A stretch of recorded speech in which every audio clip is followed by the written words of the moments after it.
Bonjour, bienvenue à tous pour cette toute nouvelle vidéo, avec cette toute nouvelle histoire. Une nuit de 1954, un bateau de pêche japonais appelé le Lucky Dragon numéro 5 était au milieu de la mer, sombre et silencieuse. Tous ceux qui s'y trouvaient dormaient paisiblement, bercés par le doux roulis des vagues. Soudain, ils furent réveillés par une lumière si éblouissante qu'ils ne pouvaient même pas ouvrir les yeux. En levant les yeux, ils virent ce qui ressemblait à un lever de soleil, mais à l'ouest, un phénomène incompréhensible pour eux. Quelques minutes plus tard, cette lumière disparut, et l'obscurité revint. Les membres de l'équipage se sentirent rassurés et dirent, quelle était cette lumière? Elle est partie. Mais ils ne savaient pas qu'à partir de ce moment, une longue épreuve allait commencer. Ils allaient entrer dans l'histoire comme les premiers à vivre un cauchemar que personne n'avait jamais vécu auparavant. Cette histoire nous emmène au Japon en 1954, exactement le 1er mars. Un homme nommé Washi Matashishi avait 20 ans. Son métier était pêcheur. Cette nuit-là, lui et 22 autres hommes étaient dans un bateau de pêche au milieu de la mer. Ils dormaient et voulaient se reposer afin de pouvoir se réveiller tôt le matin et continuer leur travail. Le bateau dans lequel ils se trouvaient s'appelait le Lucky Dragon numéro 5.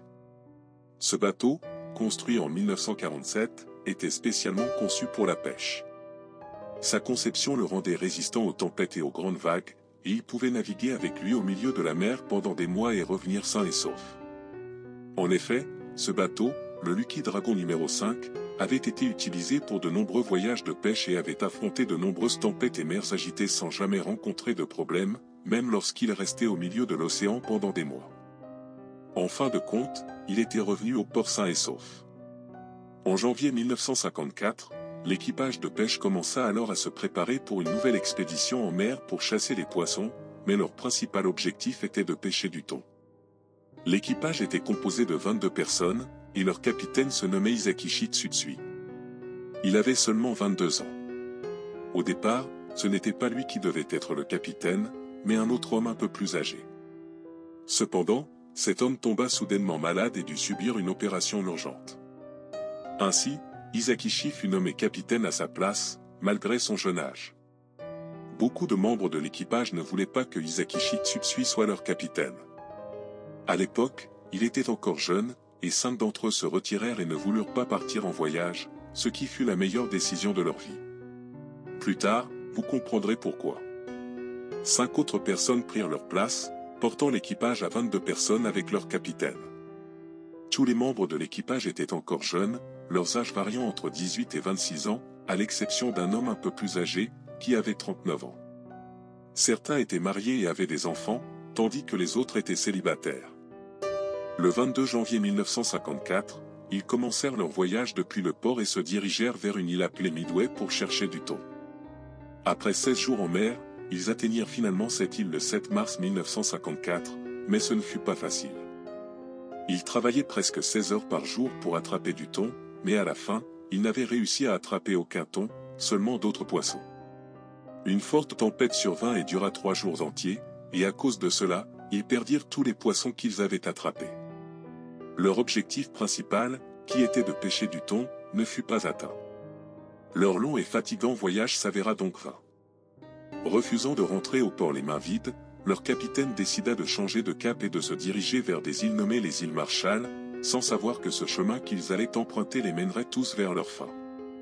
Le 1er mars 1954, l'un des membres de l'équipage, nommé Washi Matashishi, âgé de 18 ans, descendit dans la salle de repos située en dessous, pour aller dormir et se reposer un peu.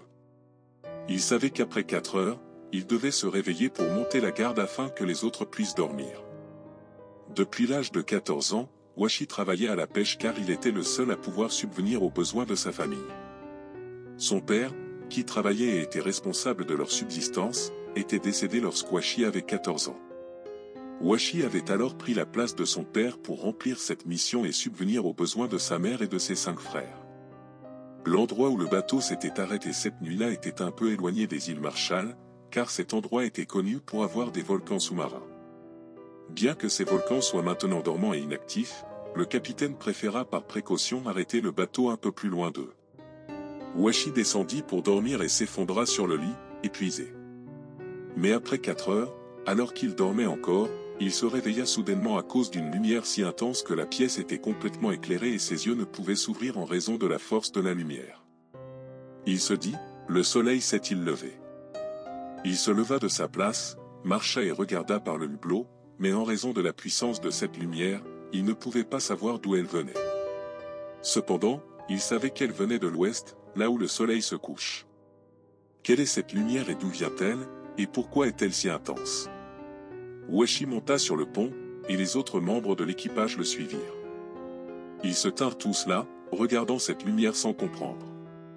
Que se passe-t-il? Est-ce une éruption volcanique? Mais un volcan ne peut pas être aussi puissant. Quelle est donc cette explosion? Après exactement 4 minutes, cette lumière commença à s'estomper petit à petit jusqu'à ce que finalement, rien ne soit plus visible et l'obscurité revint. Le membre le plus âgé de l'équipage, qui avait 39 ans, leur dit « Je sais ce que c'est. C'est une bombe nucléaire. » Tout le monde fut choqué et resta silencieux, mais Washi pensa « Cela ne peut pas être une bombe nucléaire. » Il se rappela que 9 ans plus tôt, en 1945, l'Amérique avait largué 2 bombes nucléaires sur le Japon, et les endroits qui étaient à proximité avaient été littéralement anéantis. Même ceux qui ne vivaient pas dans ces endroits, mais qui étaient éloignés, avaient été affectés par les radiations de ces bombes. Beaucoup d'entre eux étaient tombés malades, certains étaient morts. Il se dit, si c'était une bombe nucléaire, nous serions déjà tous morts à cause de la proximité de la lumière. Tous les membres de l'équipage commencèrent à secouer la tête et à se demander ce qu'était cette chose, mais elle avait disparu et ils se dirent qu'ils allaient pouvoir rentrer chez eux sans problème. Le capitaine commença à donner des ordres pour qu'ils se préparent et rassemblent le bateau afin de pouvoir partir, car tout le monde avait peur de cette lumière dont ils ignoraient la nature. Pour remonter les ancres et rassembler tous les cordages du bateau, cela nécessitait 6 heures complètes. Le capitaine leur donna des instructions et leur dit de se hâter, car ils devaient partir de là et vite, car ce à quoi ils venaient d'assister n'augurait rien de bon. Washi était descendu en bas afin de manger quelque chose, car il était mort de faim, et pendant qu'il descendait les escaliers, un bruit d'explosion se fit entendre. Le son venait de l'ouest, là où ils avaient vu cette lumière. Tous les membres de l'équipage commencèrent à se jeter par terre et se couvrir la tête de peur. Le bruit de l'explosion empirait de seconde en seconde. Washi remonta vite pour voir ce qui se passait, mais il faisait juste sombre et le son de l'explosion était extrêmement puissant. La plupart des membres de l'équipage crurent qu'un volcan avait explosé, et ils craignirent un énorme tsunami qui pourrait renverser leur bateau. Quelques secondes plus tard, le bruit avait complètement disparu, l'obscurité revint et tout redevint silencieux comme avant. Tout le monde courut voir si un tsunami arrivait pour les renverser, mais ils ne trouvèrent rien. La mer était calme et stable, sans aucune grande vague à l'horizon. À ce moment-là, chacun regardait les autres en se demandant ce qui s'était passé, qu'est-ce que c'était. Certains disaient que c'était juste une éruption volcanique, d'autres pensaient que c'était une bombe nucléaire, et d'autres encore suggéraient que c'était une météorite qui avait frappé la mer, mais rien de tout cela n'avait réellement de sens. Le capitaine leur dit qu'ils n'avaient pas le temps de réfléchir. Ils devaient tirer les cordages pour pouvoir partir d'ici et échapper à cette chose qu'ils avaient vue. Tout le monde courait et se battait pour sortir de là. Cependant, comme je vous l'ai dit, cette opération nécessitait un peu de temps. Alors qu'ils se préparaient à partir, le soleil commença à se lever et, en regardant vers l'ouest, ils virent un très grand nuage venant de cette direction et se dirigeant vers eux. Ces nuages étaient de couleur grise et s'approchaient rapidement du bateau. Le capitaine cria « Faites vite, avant que ce nuage ne nous atteigne, nous devons fuir. » Tout le monde était effrayé et faisait de son mieux pour déplacer le bateau et s'éloigner de là, mais malheureusement, le nuage les atteignit. Ce nuage les enveloppa complètement. Il n'y avait plus de visibilité, à tel point que les membres de l'équipage ne pouvaient plus se voir. Ils regardaient tout le ciel, surpris et en même temps très effrayés, attendant ce qui allait se passer. Ce nuage commença à tomber sur eux, ressemblant à de la neige, mais ce n'était pas de la neige, c'était une substance collante de couleur grise. C'était un peu chaud, certains d'entre eux commencèrent à y toucher, certains la sentirent, d'autres la goûtèrent, mais elle n'avait ni goût ni odeur. C'était juste une substance collante et grise, et c'était tout. Après un certain temps, le nuage disparut, mais maintenant tout le pont était couvert de cette substance grise. La substance collante sécha et devint comme de la cendre. Certains membres de l'équipage commencèrent à collecter cette substance et à la mettre dans des sacs pour la montrer à leur famille à leur retour. Ils retournèrent au travail et vers midi, c'était terminé. Le bateau était prêt et ils commencèrent à se déplacer pour retourner au port japonais. Bien sûr, ils avaient besoin de 2 semaines ou plus pour pouvoir atteindre le port.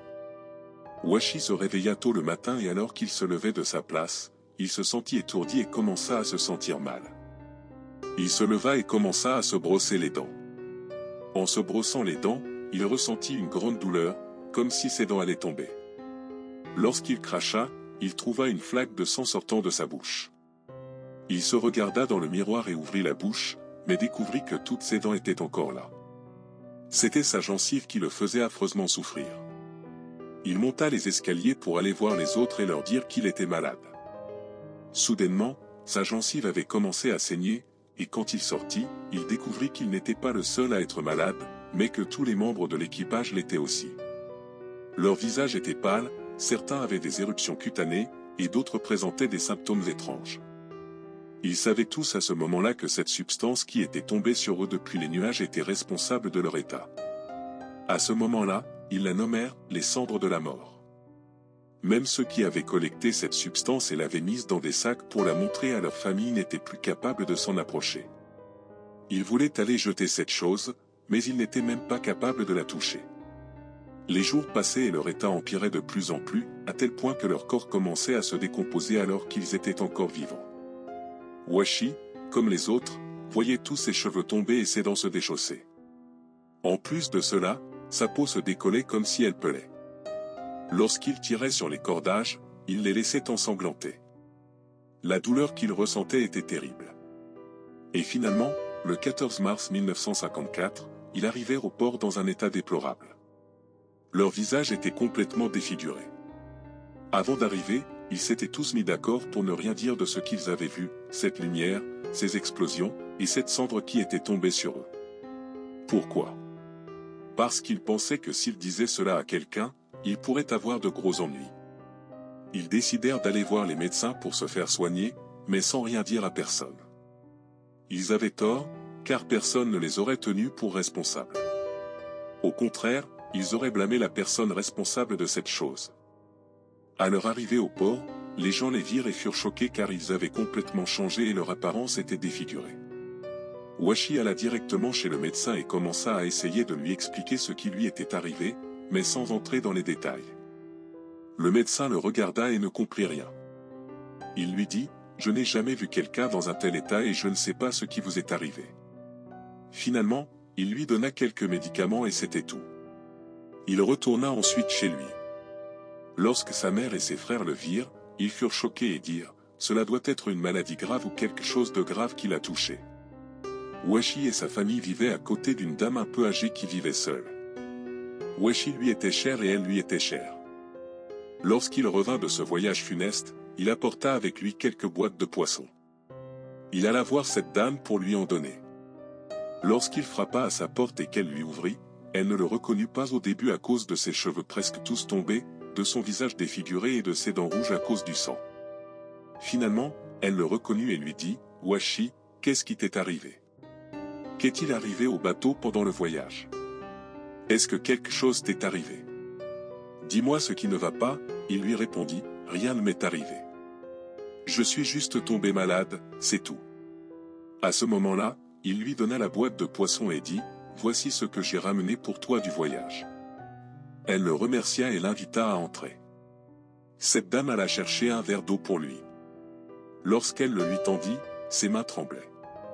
Son état était mauvais. Cette femme savait qu'Washi ne lui dirait rien et qu'il cachait quelque chose. Alors, elle commença à parler d'autres choses qui n'avaient rien à voir avec sa maladie. Elle parla de sa vie, de ce qu'elle avait fait, du quartier et de ce qui s'y passait.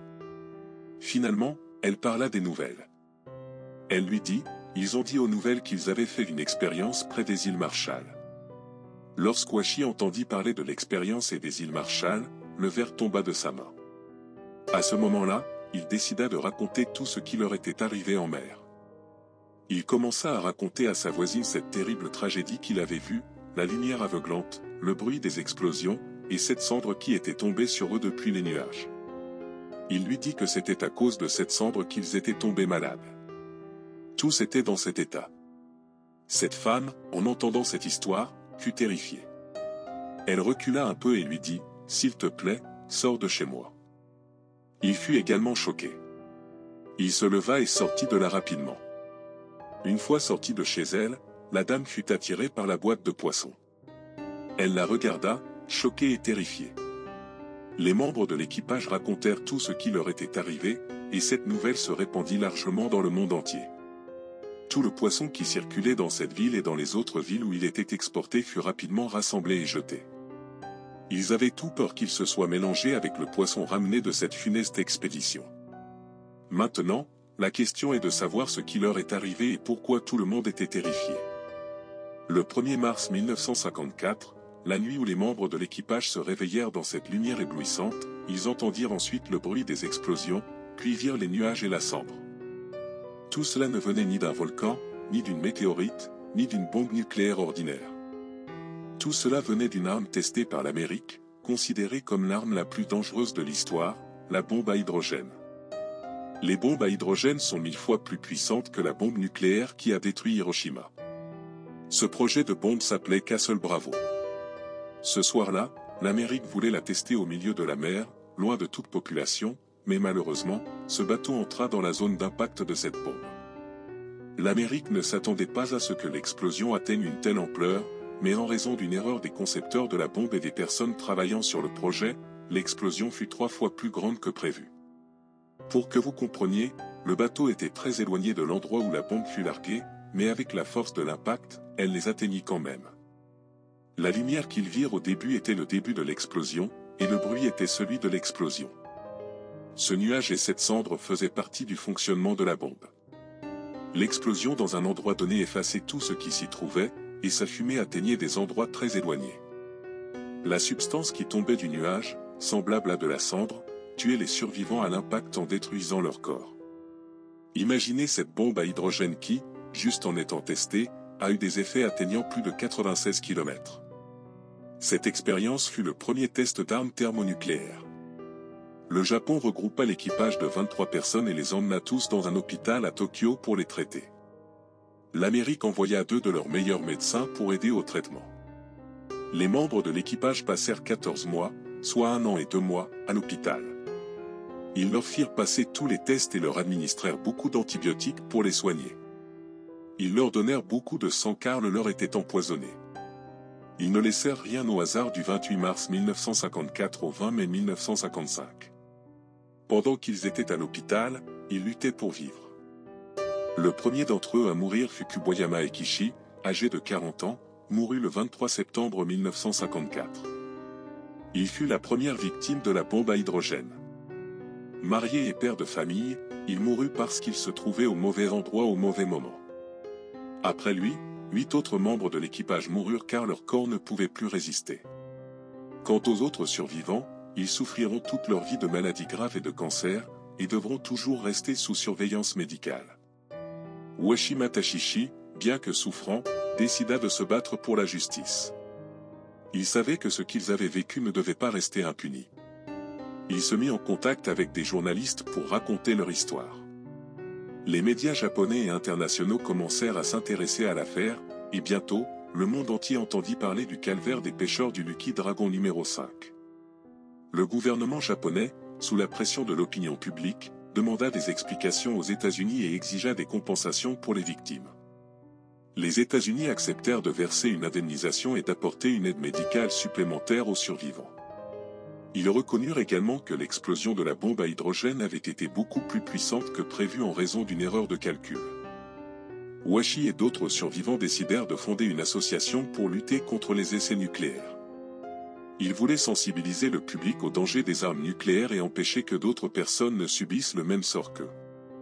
Ils organisèrent des manifestations, donnèrent des conférences et écrivirent des articles pour alerter le monde entier sur les conséquences dévastatrices des essais nucléaires. Le bateau Lucky Dragon numéro 5 fut transformé en musée à Tokyo pour rappeler les dangers des radiations et l'impact des armes nucléaires. Les visiteurs venaient du monde entier pour voir le bateau et entendre l'histoire de l'équipage. Le musée devint un symbole de paix et de lutte contre les armes nucléaires. Les efforts d'Ouachi et de ses camarades ne furent pas vains. En 1963, le traité d'interdiction partielle des essais nucléaires fut signé par les États-Unis, l'Union soviétique et le Royaume-Uni, interdisant les essais nucléaires dans l'atmosphère, dans l'espace et sous l'eau.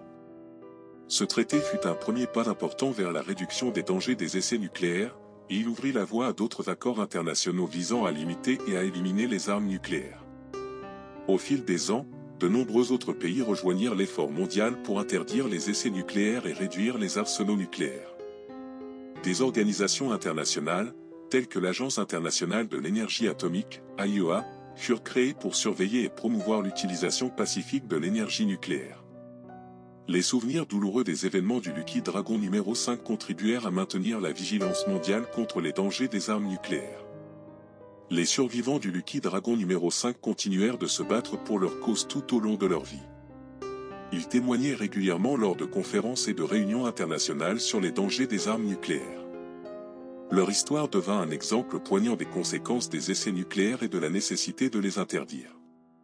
Washima Tashishi, en particulier, se consacra entièrement à la lutte contre les armes nucléaires. Malgré sa santé déclinante, il voyageait à travers le monde pour sensibiliser le public et les gouvernements.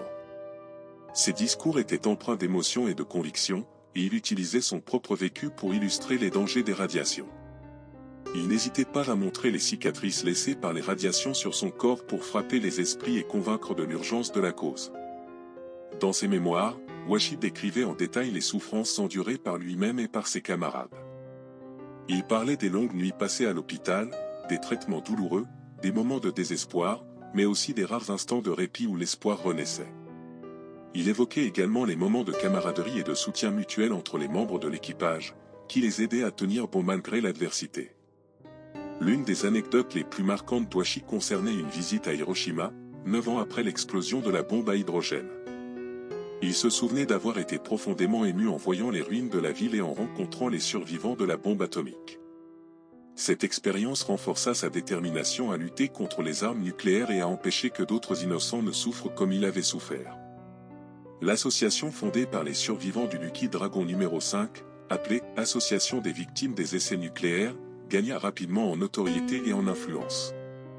Elle collabora avec d'autres organisations pacifistes et antinucléaires à travers le monde, organisant des campagnes de sensibilisation, des pétitions et des manifestations. Leur objectif était clair, obtenir une interdiction totale des essais nucléaires et la réduction des arsenaux nucléaires. Au fil des années, l'association parvint à mobiliser un large soutien international.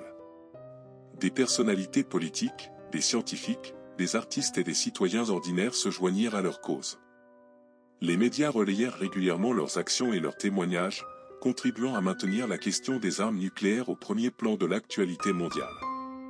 En 1996, une étape cruciale fut franchie avec l'adoption du traité d'interdiction complète des essais nucléaires, TIS, qui interdit tous les essais nucléaires, quel que soit leur lieu et leur forme. Ce traité représentait une victoire majeure pour les survivants du Lucky Dragon numéro 5 et pour tous ceux qui s'étaient battus à leur côté. Cependant, la lutte n'était pas terminée. Les survivants et leurs alliés continuèrent de militer pour la ratification et la mise en œuvre du traité par tous les pays, ainsi que pour le désarmement nucléaire complet. En 2014, pour le 60e anniversaire de l'incident du Lucky Dragon numéro 5, une grande cérémonie commémorative fut organisée à Tokyo. Des représentants de nombreux pays, des survivants des bombes atomiques d'Hiroshima et Nagasaki, des militants pacifistes et des citoyens ordinaires y assistèrent pour rendre hommage aux victimes et renouveler leur engagement en faveur d'un monde sans armes nucléaires. Washima Tashishi, affaibli par la maladie, fit un discours poignant, rappelant l'importance de ne jamais oublier les leçons du passé et de continuer à lutter pour la paix. Malgré les difficultés et les épreuves, les survivants du Lucky Dragon numéro 5 et leurs alliés parvinrent à transformer une tragédie en un puissant message d'espoir et de résilience. Leur histoire, gravée dans la mémoire collective, continue d'inspirer ceux qui se battent pour un monde meilleur. Ils ont prouvé que même face aux plus grandes adversités, il est possible de se relever et de lutter pour un avenir plus juste et plus sûr. Et c'est ici que se termine notre histoire. Si vous avez apprécié mon contenu, n'oubliez pas le petit pouce bleu et abonnez-vous pour ne manquer aucune de mes prochaines vidéos. Sur ce, à une prochaine fois.